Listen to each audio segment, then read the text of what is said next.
Well, hello there. Welcome back to the channel and welcome to the Rio Grande Bosque, the river forest north of Albuquerque. And I thought it'd be a fun time to take a walk this September morning and talk about the subject of today, which is what if you have to downsize your typewriter collection? Which machines do you get rid of and how do you do it? Stay tuned. Well, it's not like I'm downsizing my collection. I'm not. I don't have to yet.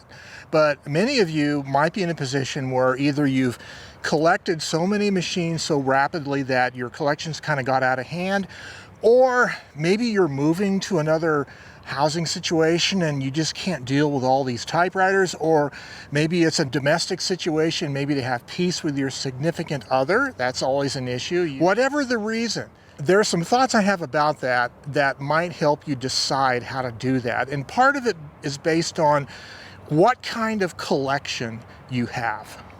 So if your collection is more like old antique typewriters, there are collectors who like to collect certain models of like pre-World War I or even turn of the century typewriters.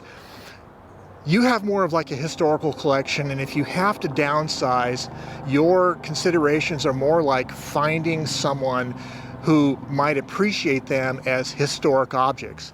But if you're the kind of collector more like me, where I tend to collect typewriters more for usability, I'm not collecting antiques that sit in a cabinet not to be touched, but my typewriters are like writing tools and fun machines to tinker with and play with. If that's you, then you have to consider what are the machines you really want to keep and which are the ones you want to get rid of. So I have a few ideas about that. Well, first of all, you might be collecting only a certain kind of typewriter, but for me, I collect everything from small portables, medium portables, full-size standard typewriters, electromechanical typewriters, electronic daisy wheel, and thermal typewriters. I collect the whole gamut, and I have models in all of those categories that I really enjoy using. So I have my own criteria for how I would reduce my collection if I had to, and I want to share that with you. For my purposes, if I was to downsize my collection, I would want to keep one or two small, lightweight portable typewriters. I would want to keep one or two medium-sized portables, keeping in mind that the medium-sized portable category is the largest category. There are more models, I think, of that category than any other. And then I would also want to keep a full-size standard typewriter, one of them. I would want to keep at least one electromechanical typewriter. And what I mean by electromechanical is either an IBM Selectric and or a Type Bar Electric. I would also want to keep a daisy wheel electronic typewriter. And then there's the category of thermal electronic typewriters. And to be honest with you, they are so small. They're like the size of an older laptop computer. They're so small that I don't think downsizing a thermal typewriter collection is even necessary. I think they don't really take up that much room. So I probably wouldn't downsize my thermal typewriter collection, but if I did, I have one particular model in mind. Okay, let's start with the category of lightweight portables, what you might call ultra portables. So there are some popular models. The Smith Corona Skywriter, the Hermes Rocket Baby are the two most popular. I'd say a letter of 22, maybe a letter of 32. For my collection, what I have in my collection, I think the two lightweight portables that I would keep for sure are the Royal Mercury and the Olympia Splendid. I have a Splendid 33, any of the Splendids. I think for my purposes, the Splendid has the best touch of all the ultra portables. It's a little heavier. It's not as light as a Skywriter or a Hermes Rocket or Baby. More solid, but just love the touch, and I can do long form typing on that typewriter. And I think the same is true with the Royal Mercury. They're just built really well, and my particular Royal Mercury has all new rubber in it, so that's another reason, which may affect your decision as well, the condition of the individual models. I find like the Groma Calibri is a lovely typewriter to have in your collection, but if I had to only have one ultra portable, it probably wouldn't be the Calibri because I can't really type as fast and as long on it because of some of its intrinsic compromises. But Royal Mercury and Olympia Splendid is my pick for the ultra portables. Now the big category, of course, is the medium-sized portables. There were more medium-sized portables made of any other kind of typewriter. I'm going to pick two of them, and it's going to be a tough decision because, first of all, the Smith Corona, let's say 4 series from the late 40s and the 5 series from the 50s are really great, but also Olympia, the SMs are great. I think of course, the Hermes 3000s are great. There's other typewriters, like I have an Optima Super, which is kind of like an older Olympia, if you know the history of the Optima thing. It's really tough. I would pick one of my Hermes 3000s, probably the middle body style, because I have 4 Hermes 3000s, okay. And then the second one is going to be a real difficult choice between like an Olympia SM9 and the Optima Super. But in this case, my Optima Super has a really nice typeface. And it was reconditioned by John Lewis here in Albuquerque. So I think I'm going to go with the Optima Super and a Hermes 3000 for my 2 medium-sized portables, keeping in mind I'm leaving a bunch of other nice machines on the table, but if the idea here in this thought experiment is to downsize our collection, then you have to choose something and not choose something else. So that's my choice. Okay, so the category of full-size standard manual typewriter. For me, I have 2 machines to choose from. That's the Royal KMM that's been fully reconditioned by John Lewis, and I have an Underwood 5 that was a gift from Ted Monk. I really like the Underwood 5, just the whole aesthetics of it, but the KMM is in better shape and I can type so well on it that it's kind of a natural pick that I would keep the KMM. Keeping in mind, of course, that full-size standard typewriters didn't originally come with storage cases for the consumer to use. I mean, they came shipped in wooden crates from the factory, but they didn't have cases per se. Now, my KMM does have a plywood case that my friend Ethan and I built for it. It's laser cut plywood, so I do have the ability to store it if I want to. So that's a bonus there. Okay, now we get to the category of electromechanical typewriters. And when I say electromechanical, I'm referring to IBM Selectrics and or Type Bar electrics. In other words, machines that have a motor and then everything else is mechanical. It's a tough choice, but I would choose between 3 machines. First of all, I have a Selectric 721, the blue early Selectric. Mine has a cloth ribbon cartridge, and of course these Selectric ones did not have lift-off correction. So in that regard, they're not any more useful than a Type Bar electric that doesn't have lift-off correction either. So Selectric 1 is one option. It's heavy, it doesn't have a storage case, so you have to treat it like a standard typewriter in terms of where to put it. And then the second choice really of my electromechanical Type Bar machines is going to be between the SCM Electra 120 or the Olivetti Praxis 48. And it's really difficult to pick one of those 2. The practical choice, if I was voting with my head, the practical, pragmatic choice is going to be the SCM, the Electra 120, because they're fairly common, they're fairly easy to work on, and they're not that rare or uncommon. But if I'm voting with my heart, I'm going to be voting for the Praxis 48 because they're not very common. Mine's in excellent shape, and mine has the original power cord, which is actually kind of rare. But the Praxis 48 is a powered carriage return. I've repaired mine, but it doesn't mean that repair job on the clutch will last. So I might have to repair it again or work on it again. Whereas the SCM Electra 120 is most likely the most reliable of the 2. Either of those machines I can touch type really fast on, I mean relatively fast for me, without errors. The Electro 120 has a lovely keyboard. The keys are spaced wide enough apart. It has that bezel panel underneath the keys instead of open space. It's just great to type with. The Praxis 48 has the really unusual square keys with the little raised mesa-like tops. It's also really nice to use. So if I'm voting with my heart, I'm going to be choosing the Praxis 48 as one of the electromechanical typewriters. And then the other question is, do I choose the Selectric? Because it's really about what utility do I have for needing interchangeable type alt elements? Like, how many different type elements do I really want? Well, keeping in mind with that Selectric, the early model, it's a fixed, mine is a fixed 12 character per inch machine. So it's not as flexible as like the Selectric 2s and 3s that had a variable 10-12 switch.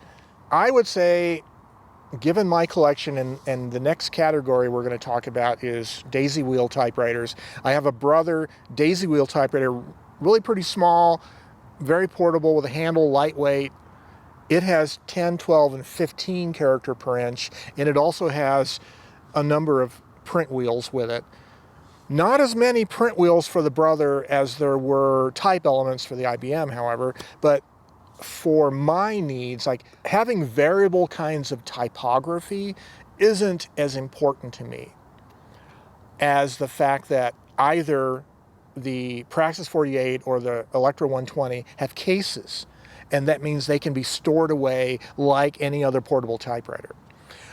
If I'm allowed to have a choice of two electromechanical typewriters, it'll probably be the Electro 120 and the Praxis 48. So what are we up to? We have, let's say, two ultra portables, two medium size, one's full size, that's 5, and then two electric typewriters, that's 7. And now, as far as the electronic typewriters, I would pick the Brother SX4000 that I have. It is a nice, usable, modern daisy wheel typewriter with lift-off corrections and interchangeable type wheels. I have like 3 different typefaces for that.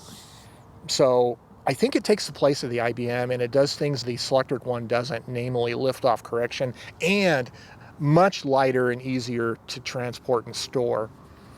So that's 8 typewriters. And then we get to the thermal typewriters.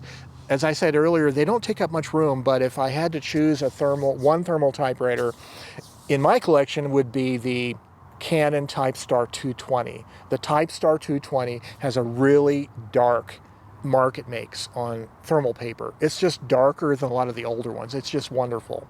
Canon Typestar 220, so that's 9 typewriters. So I'm under 10 typewriters.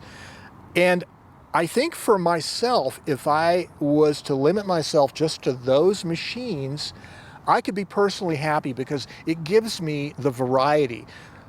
Lightweight small typewriters for portability, medium-sized portables to grab and type on, a desktop typewriter that's really good, and 2 Type-R electrics that are just fantastic, as well as a daisy wheel for when I need to do that kind of stuff. This gives me enough variety to keep me satisfied with writing and typing and creating. Of course, your needs might be different. You might have a different set of options to choose from in terms of which machines you're going to keep or not. But I will mention one other thing. One of the things that keeps me from personally downsizing my typewriter collection is the fact that I also do type-ins, public typewriter meetings, and I need extra machines just for that. And that's probably the reason why I have 40 machines, is it gives me a wide selection of other machines to bring to type-ins. And so it's not just my collection I have to consider, but sort of like a collection, an extra collection for public events. Now you might be thinking, okay, Joe, I've figured out which typewriters that I want to keep and the rest I want to get rid of. How do I go about getting rid of those typewriters? Well, that is a good question. Well, I mean, the obvious thing, first of all, is you can put them up for sale on online selling sites. And I would really recommend using local sites so you don't have to incur the cost of shipping. Like Kijiji, Facebook Marketplace, Craigslist are 3 of those that I can immediately think of. But there's also other strategies you can use to find homes for your typewriter collection. One of the things I've seen people do is they have relatives or friends or family members of friends who might have people in their family who are interested in a typewriter, maybe a teenager, a kid, or a young adult or whatever. So that is a good place to find a new home for a typewriter. And you don't necessarily even have to sell it if it's a good friend. It's a gift. It's a gift from you to them. And you'll be around to help them with learning how to use their machine properly. And you can also pick a machine from your collection that would suit them the best based on what you think is their ability and experience level with typewriters or their mechanical aptitude or whatever. We have at least one gentleman in the Albuquerque area who started buying, fixing up, and reselling typewriters, and he has made it like a little business where he has become an alternative to the more professional, experienced typewriter shops. Like in my case in Albuquerque, we have John Lewis. But of course, John has a storefront and he has over 50 years of experience. He's going to charge more for his time and his experience and the fact that he has overhead. Where this gentleman I'm referring to is kind of a hobbyist who has learned to fix typewriters. He's not as experienced as a professional, and he doesn't have the supply of parts machines available, but he does a pretty good job, and I know a number of typewriter collectors who buy machines from him.